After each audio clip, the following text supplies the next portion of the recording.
Hello नमस्कार दोस्तों आज की इस वीडियो में जो हम देखेंगे बिहार पुलिस के लिए इंडियन हिस्ट्री यानी भारतीय इतिहास जो है उसको हम पार्ट 1 वीडियो ये होने वाला है।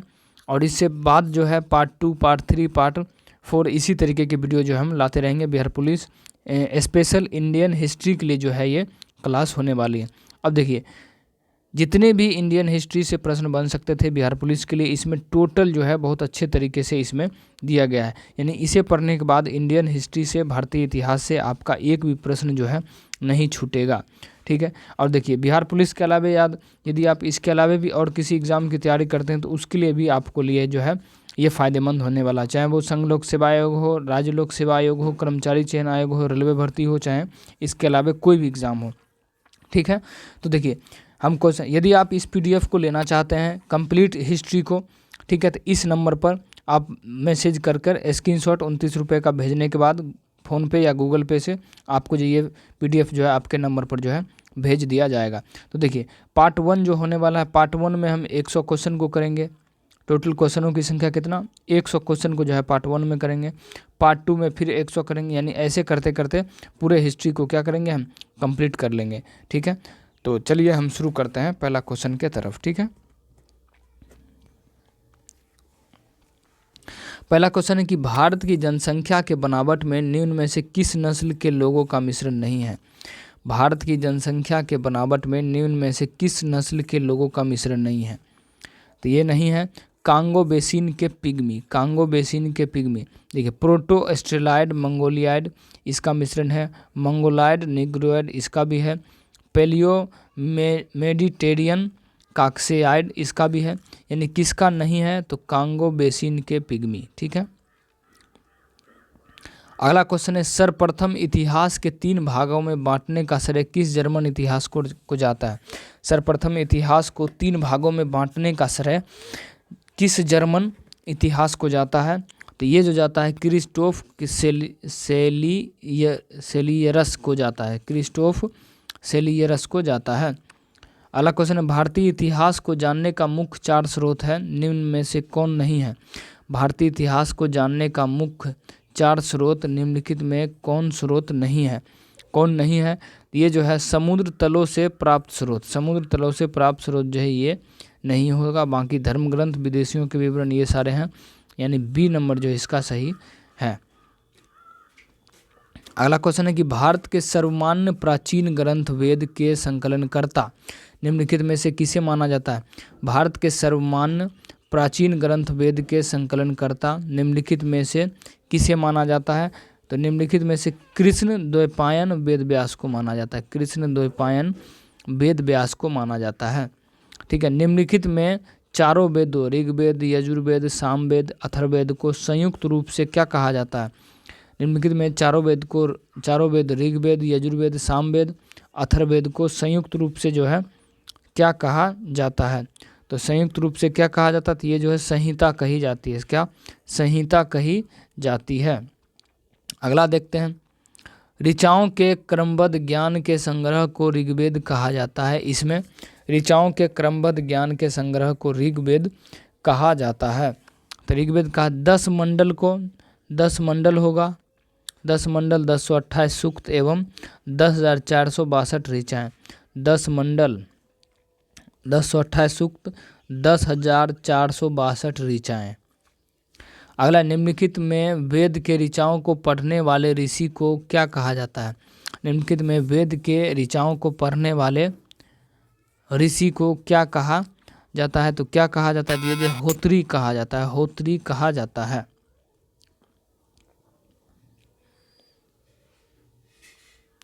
अगला निम्नलिखित में ऋग्वेद से संबंधित कथनों पर विचार कीजिए। ऋग्वेद से जो संबंधित कथन है उस पर क्या करना है, उस पर विचार करना है। तो चलिए देखते हैं।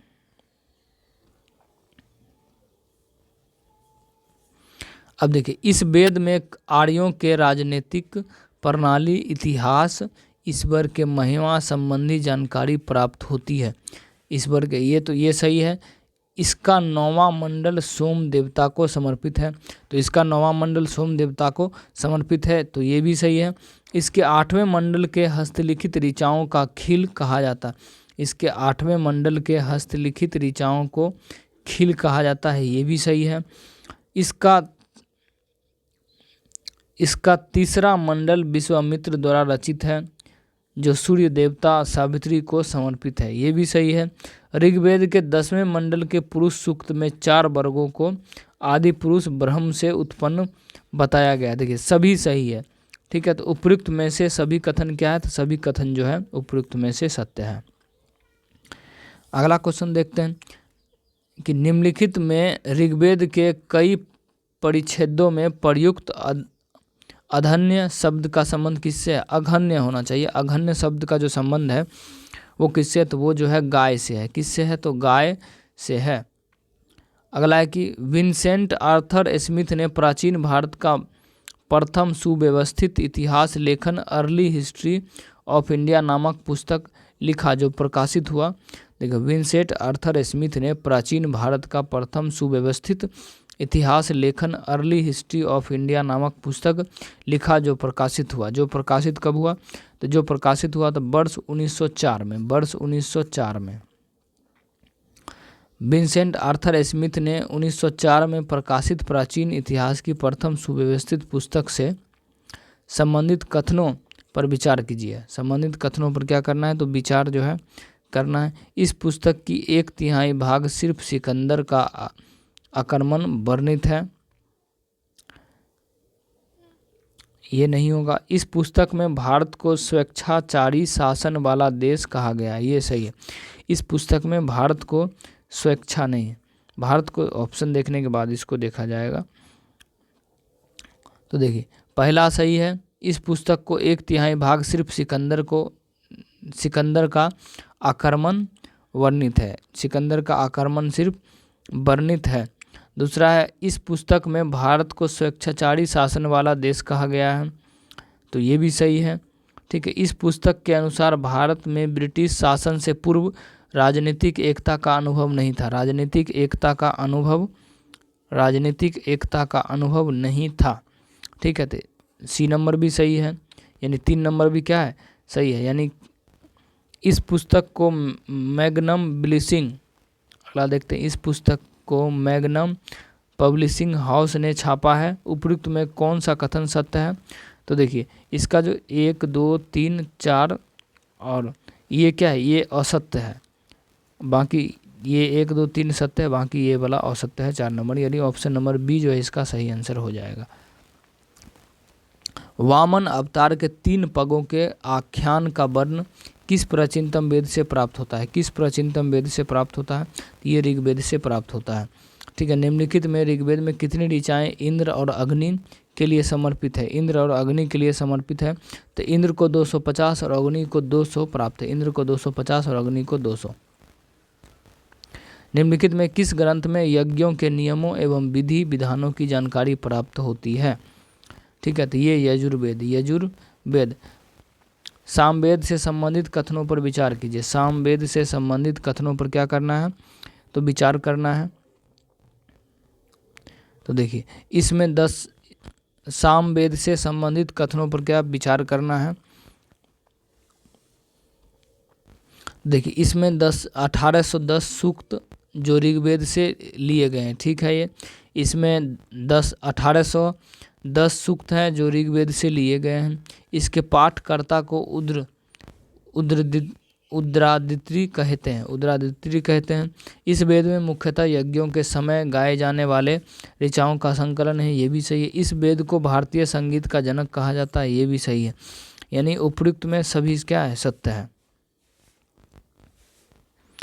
ऋषि अथर्वा द्वारा रचित अथर्ववेद में कुल कितने पद एवं मंत्र हैं? ऋषि अथर्वा द्वारा रचित अथर्ववेद में कुल कितने पद एवं मंत्र है? कुल कितने पद एवं क्या है? एवं मंत्र हैं? तो ये 731 मंत्र हैं और 6000 पद है। निम्नलिखित में किस वेद से सामान्य पुरुषों के विचार तथा अंधविश्वास की जानकारी प्राप्त होता है? अंधविश्वास की जानकारी प्राप्त होता है, ये जो प्राप्त होता है अथर्ववेद है। निम्नलिखित में किस वेद से सामान्य मनुष्यों के विचार तथा अंधविश्वास की जानकारी प्राप्त होता है? तो ये अथर्ववेद से प्राप्त होता है। अतः अगला कि पृथ्वी सूक्त अथर्ववेद का प्रतिनिधि सूक्त माना जाता है, इसमें मानव जीवन के किस पक्षों की जानकारी प्राप्त होता है? मानव जीवन के किस पक्षों की जानकारी जो है प्राप्त होता है? तो देखिए उपयुक्त में से सभी हो जाएगा। गृह निर्माण, कृषि की उन्नति, प्रायश्चित, रोग निवारण, राजभक्ति, विवाह हो गया, प्रणय गीता, औषधि, वशीकरण, तंत्र मंत्र, जादू टोना, यानी उपयुक्त में क्या हो जाएगा? सभी इसका आंसर है। यजुर्वेद को किन 2 शाखाओं में बांटा गया है? यजुर्वेद को किन 2 शाखाओं में बांटा गया है? तो कृष्ण यजुर्वेद और शुक्ल यजुर्वेद। कृष्ण यजुर्वेद और शुक्ल यजुर्वेद। निम्नलिखित में सबसे प्राचीन वेद एवं नवीन वेद कौन सा है? निम्नलिखित में सबसे प्राचीन वेद और नवीन वेद जो है इनमें से कौन है? तो सबसे ऋग्वेद और अथर्ववेद। ऋग्वेद और अथर्ववेद सबसे प्राचीन वेद यानी सबसे पुराना वेद और सबसे नया वेद। सबसे पुराना वेद ऋग्वेद, प्राचीन वेद, और सबसे नया वेद अथर्ववेद। निम्नलिखित में सही क्रम का चयन कीजिए। सही क्रम का चयन कीजिए। तो पहले संहिता होगा, ब्राह्मण ग्रंथ, आरण्यक, उपनिषद। संहिता, ब्राह्मण ग्रंथ, आरण्यक, उपनिषद। संहिता, ब्राह्मण ग्रंथ, आरण्यक और उपनिषद, ऑप्शन नंबर बी। सूची 1 और सूची 2 को क्या करना है? सुमेलित करना है। सूची 1 को सूची 2 से सुमेलित करना है। तो 22 नंबर क्वेश्चन देखिए, इसको हम देखते हैं। चलिए देखिए, तो पहला का क्या हो जाएगा? ऋग्वेद है, तो ऋग्वेद का क्या? ऐतरेय। ऋग्वेद का ऐतरेय, ऐतरेय और कौस्तुकी। ऐतरेय और कौस्तुकी यानी ए का, इसमें ए यानी ये और ये कट गया, यानी क्या? 2 बी और सी, तो बात खत्म हो गया। ठीक है, अब दूसरा देखते हैं बी नंबर का। ठीक है, तो बी का क्या हो जाएगा? यजुर्वेद। यजुर्वेद का तैतरेय और शतपथ। यजुर्वेद का तैतरेय और शतपथ। ऋग्वेद का ऐतरेय और कौस्तुकी होता है। यजुर्वेद का तैतरेय और शतपथ, यानी क्या? ये भी सही है, ये भी सही है। अगला देखते हैं सी नंबर। सी का सामवेद। सामवेद का क्या होता है? पंचविश। सामवेद का पंचविश 1 हो जाएगा, यानी ऑप्शन नंबर जो है ए जो है इसका सही हो जाएगा। अलग निम्नलिखित में किस ब्राह्मण ग्रंथ में कुछ प्राचीन राजाओं के नाम और राज्याभिषेक के नियम दिए गए? निम्नलिखित में से किस ब्राह्मण ग्रंथ में कुछ राजाओं के नाम और राज्याभिषेक के नाम जो है दिए गए हैं? ये ऐतरेय में। अलग किस ब्राह्मण ग्रंथ में गंधार, कैकई, कौशल, कुरु, पंचाल, विदेह राजाओं के नामों का उल्लेख मिलता है? राजाओं का उल्लेख मिलता है, तो ये जो है शतपथ में मिलता है। वैदिक साहित्यों में ऋग्वेद के पश्चात सर्वाधिक स्थान किस ब्राह्मण ग्रंथ को प्राप्त है? किस ब्राह्मण ग्रंथ को प्राप्त है? तो ये जो है शतपथ ब्राह्मण ग्रंथ को प्राप्त है। उपनिषदों में संबंधित कथनों पर विचार कीजिए। उपनिषदों में संबंधित कथनों पर क्या करना है? कथनों पर विचार जो है करना है। तो इसका देखते हैं क्या होगा।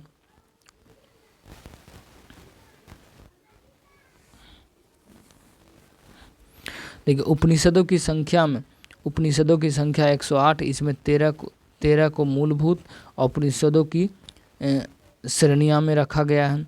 ये क्या है? ये सही है। इसमें यज्ञ से जुड़े दार्शनिक विचार, ब्रह्मांड, आत्मा, ब्रह्मा इत्यादि का वर्णन है, तो ये भी सही है। ठीक है, जवालोपनिषद में 4 आश्रमों का उल्लेख प्राप्त होता है, ये भी सही है। उपनिषदों को वर्तमान भारतीय संविधान का प्रेरणा स्रोत माना गया, ये गलत है। यानी 1, 2, 3 सही है, बाकी 4 क्या है? औसत है, यानी ऑप्शन नंबर बी। अला निम्नलिखित में कौन वेदांग नहीं है? निम्नलिखित में कौन है जो वेदांग नहीं है? निम्नलिखित में कौन है जो वेदांग नहीं है? तो संहिता और मैत्रेय। मैत्रेय नहीं। ज्ञातव्य है कि वैदिक साहित्यों का अक्षुण्ण बनाए रखने हेतु सूत्र साहित्य का प्रणय किया गया। इनसे संबंधित कथनों पर विचार कीजिए। इनसे संबंधित कथनों पर क्या करना है? विचार जो है करना है। देखिए, सूत्रों में धर्मसूत्र सबसे प्राचीन माना जाता है। सूत्रों में धर्मसूत्र सबसे प्राचीन माना जाता है, सही बात है। सूत्र के लेखकों में वशिष्ठ, अपस्तंभम, गौतम, बौधायन इत्यादि का नाम विशेष रूप से उल्लेखनीय है, ये भी सही। स्रोत, ग्रह तथा धर्मसूत्र के अध्ययन से यज्ञ विधि, विधानों, कर्मकांड इत्यादि जानकारी प्राप्त होता है। ठीक है, सूत्र साहित्य वर्तमान में भारतीय समाज की रूपरेखा तैयार किया। ठीक है, तो ये जो है गलत है, यानी असत्य है। 1, 2, 3 सत्य है, बाकी सारे क्या हैं? बाकी सारे असत्य हैं, यानी ऑप्शन नंबर सी। पुराणों से संबंधित कथनों पर विचार कीजिए। पुराणों से संबंधित कथनों पर क्या करना है, विचार जो है करना है। अब देखिए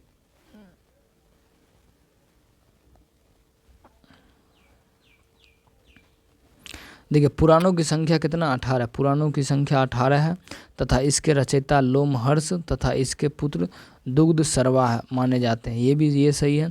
पुराणों मत्स्य विष्णु वायु ब्राह्मण तथा भागवत पुराणों से राजवंशों की वंश प्रणाली प्राप्त होती है। सही है ये भी। सबसे प्राचीन एवं प्रमाणिक मत्स्य पुराण को माना जाता है। ये भी सही। स्त्रियां और शूद्रों को पुराण पढ़ने की अनुमति नहीं थी। स्त्रियां और शूद्रों को पुराण पढ़ने की अनुमति नहीं थी, किंतु पुराण पाठ को सुन सकते थे। ठीक है। अग्नि पुराण से राजतंत्र और कृषि संबंधित विवरण प्राप्त होता है। ये भी सही, यानी सभी सत्य है, यानी डी नंबर सही हो जाएगा। निम्नलिखित में हीनयान का प्रमुख ग्रंथ कौन सा है जिसमें बुद्ध का जीवन चरित कथानकों के साथ वर्णित है। कथानकों के साथ क्या है वर्णित है, तो कथा वस्तु। निम्नलिखित में किससे जैन धर्म का प्रारंभिक इतिहास प्राप्त होता है। किससे जैन धर्म का प्रारंभिक इतिहास प्राप्त होता है, तो कल्प सूत्र से। अर्थशास्त्र से संबंधित कथनों पर विचार कीजिए। अर्थशास्त्र से संबंधित कथनों पर क्या करना है, विचार जो है करना है।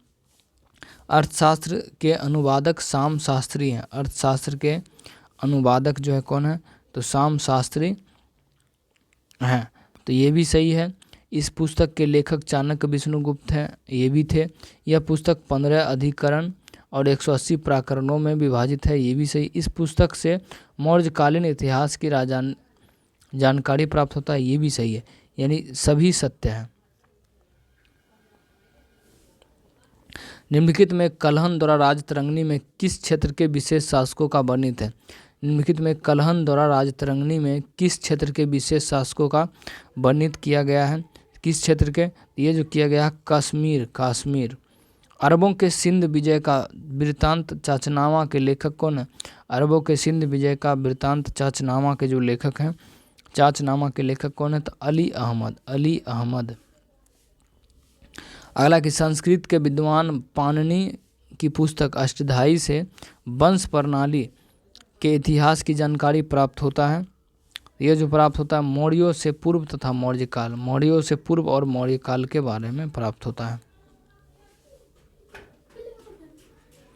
अगला कात्यायन कृत गार्गी संहिता में किस विषय वस्तु की जानकारी प्राप्त होता है। किस विषय वस्तु की जानकारी जो है प्राप्त होता है, तो ज्योतिष तथा यमन आक्रमण।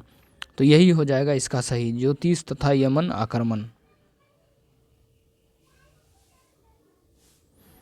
सूची 1 को सूची 2 से सम्मिलित कीजिए तथा सूचियों के नीचे दिए गए कूट के उपयोग से सही उत्तर का क्या करना है, सही उत्तर का चयन जो है करना है। तो क्या हो जाएगा इसका, तो देखिए हेरोडोटस हिस्टोरिका, ये सही है। हेरोडोटस हिस्टोरिका यानी 1 का जो क्या हो जाएगा, 1 का 1 होगा ये जो है, यानी ऑप्शन नंबर सी और डी का जो बात खत्म हो गया पहले। ठीक है, हिस्टोरिका। अब देखिए टॉलमी किसके द्वारा, टॉलमी भारत का भूगोल, टॉलमी 1 का 4, यानी टॉलमी भारत का भूगोल किसके द्वारा, तो टॉलमी के द्वारा, यानी ऑप्शन नंबर बी जो है सही हो जाएगा। अब देखिए निम्नलिखित में मिस्र नरेश टॉलमी फिडेल्फस का राजदूत था जो अशोक के दरबार में आया था। तो जो अशोक के दरबार में कौन आया था, तो देखिए अशोक के दरबार में डायनोसियस आया था, डायनोसियस। ठीक है। चीनी यात्री फाहियान से संबंधित कथनों में कौन सा कथन औसत्य है, कौन सा कथन जो है औसत्य है, ये हमको क्या करना है, जानना है। अब देखिए यह 14 वर्षों तक भारत में रहा था। यह गुप्त नरेश चंद्रगुप्त द्वितीय के दरबार में आया था। ये सही है। इसने अपने विवरण में मध्य प्रदेश की समाज और संस्कृति के संबंध में विवरण दिया। ये भी सही। इसने मध्य प्रदेश की जनता को समृद्ध एवं सुखी बताया था। ये भी सही। इसने चीनी सभ्यता और संस्कृति को भारतीय सभ्यता संस्कृति से सर्वोच्च बताई। नहीं, ये गलत है। यानी 1 औसत्य कौन है, तो औसत्य हो जाएगा डी नंबर औसत्य है। डी नंबर क्या है, औसत्य है बाकी, यानी आंसर इसका क्या होगा, डी नंबर।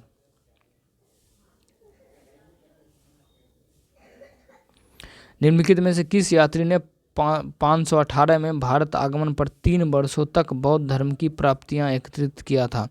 बौद्ध धर्म की प्राप्तियां एकत्रित किया था संयुगन ने। हेनसांग से संबंधित कथनों पर कौन सा कथन असत्य है? हेनसांग से संबंधित कथनों पर कौन सा कथन जो है असत्य है? तो असत्य कौन है? तो हेनसांग 629 ईस्वी में भारत के लिए चीन से निकला, 1 वर्ष के बाद भारतीय राज्य कपीसा पहुंचा। ये सही है।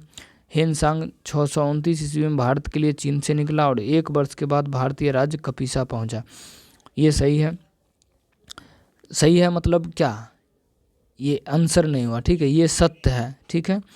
वह हर्षवर्धन के काल में भारत आया, 15 वर्षों तक भारत में रुका और 645 ईस्वी में वापस चीन चला गया। तो ये सत्य है, ठीक है। लेकिन असत्य को पहचानना, वह नालंदा विश्वविद्यालय में अध्ययन किया, सीयूकी की नामक भ्रमण वृत्तांत लिखा जिसमें 138 देशों की जानकारी प्राप्त है। तो ये भी सत्य है।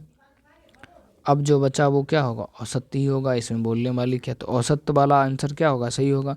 यानी इसने हर्ष को समकालीन राजाओं में सबसे क्रूर एवं शोषणकारी सिद्ध हुआ।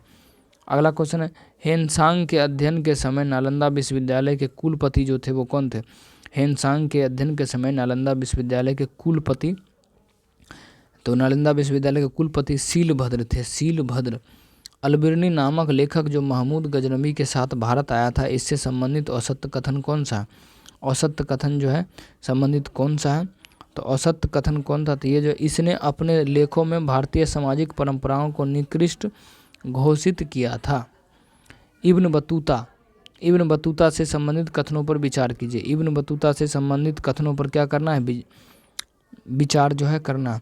इसके द्वारा अरबी भाषा में रहला नामक पुस्तक जो है लिखा है, जो यात्रा वृत्तांत है। जो यात्रा क्या है? जो यात्रा वृत्तांत है। जो यात्रा वृत्तांत है, 1 मिनट इसको देखते हैं थोड़ा। तो देखिए ये नंबर ये एक सही है। रहला में 14वीं शताब्दी के भारतीय उपमहाद्वीप की सामाजिक और राजनीतिक जीवन का वर्णन है, ये भी सही है। दिल्ली आगमन पर सुल्तान मोहम्मद बिन तुगलक ने इसको दिल्ली काजी नियुक्त किया, ये भी सही है, ठीक है। इब्न बतूता को मोहम्मद बिन तुगलक ने अपने मंत्रिपरिषद स्थान दिया था, ये असत्य बात है, ठीक है। यानी 1, 2, 3 सत्य है, 1, 2, 3 क्या है? सत्य है। 1, 2 और 3 क्या है? सत्य है, बाकी सारे असत्य हैं, ठीक है। तो यानी ऑप्शन नंबर क्या हो जाएगा? ऑप्शन नंबर ए हो जाएगा, ठीक है। अगला क्वेश्चन है, कंगयूर तथा तंगयूर नामक ग्रंथ जिसमें भारतीय इतिहास की जानकारी प्राप्त होती है, किस तिब्बती लेखक ने इसको लिखा?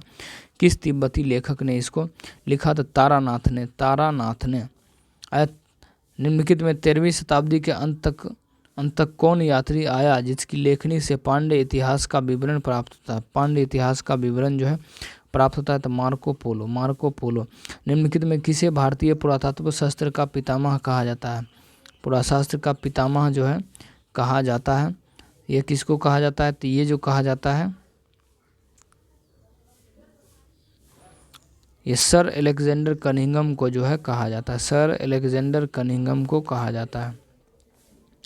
अगला क्वेश्चन देखते हैं, निम्नलिखित में 1400 ईस्वी में प्राप्त लेख कौन सा अभिलेख है जिससे वैदिक देवता मित्र, वरुण, इंद्र तथा नासत्य की जानकारी प्राप्त होता है? नासत्य की जानकारी प्राप्त होता है। तो ये बोगाज कोई सर्वप्रथम किस अभिलेख से भारतवर्ष का जिक्र होता है? सर्वप्रथम किस अभिलेख से भारतवर्ष का क्या होता है? जिक्र होता है। सर्वप्रथम किस अभिलेख से भारतवर्ष का जिक्र होता है? तो भारतवर्ष का जिक्र जो होता है किस अभिलेख से? हाथी गुफा अभिलेख से होता है, हाथी गुफा अभिलेख से। भारत में होने वाले हून आक्रमण की जानकारी किस अभिलेख से प्राप्त होता है? किस अभिलेख से प्राप्त जो है होता है? तो ये जो होता है भित्री स्तंभ अभिलेख से होता है। तो देखिए पार्ट 1 में हम कितना तो 50 क्वेश्चन को किए, फिर पार्ट 2 में हम कितना 50 से शुरू करेंगे, 100 तक चलेंगे, ठीक है। तो अभी के लिए जय हिंद, फिर से मिलते हैं अगले वीडियो में।